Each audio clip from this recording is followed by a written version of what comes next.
¿Qué tal, amigos? Les saluda Luisa Collins, vicepresidenta de Noticias de Entravisión Communications.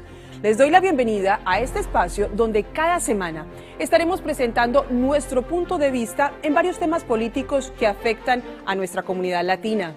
En los próximos días, más de 1 millón de beneficiarios de la Ley de Cuidado de Salud Asequible comenzarán a recibir notificaciones para renovar sus seguros médicos.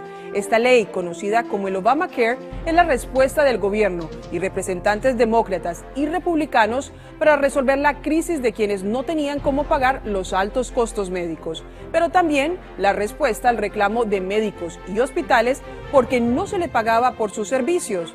Con el Obamacare, el gobierno logró negociar tarifas accesibles para las familias de bajos recursos y con los mercados de seguros se ofrecieron herramientas para ayudarle a escoger un plan hecho a su medida y que puedan pagar.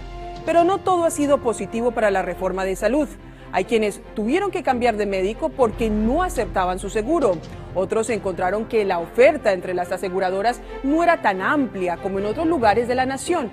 La razón para esto último recae en el tema político. ¿Y qué tiene que ver la política con la salud?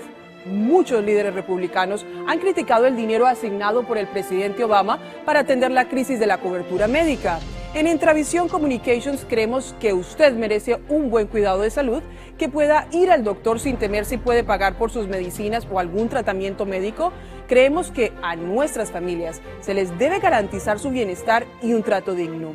A tan solo semanas para las elecciones de medio término, su voto hará posible que quienes están comprometidos con los latinos en este país ocupen posiciones donde nuestros derechos, nuestras voces y nuestros intereses sigan contando. Pero eso no pasará si se queda en casa el próximo 4 de noviembre. Piense en lo que se ha hecho por su salud y la de su familia. ¿Está satisfecho? La única manera de enviar un mensaje claro es mediante su voto.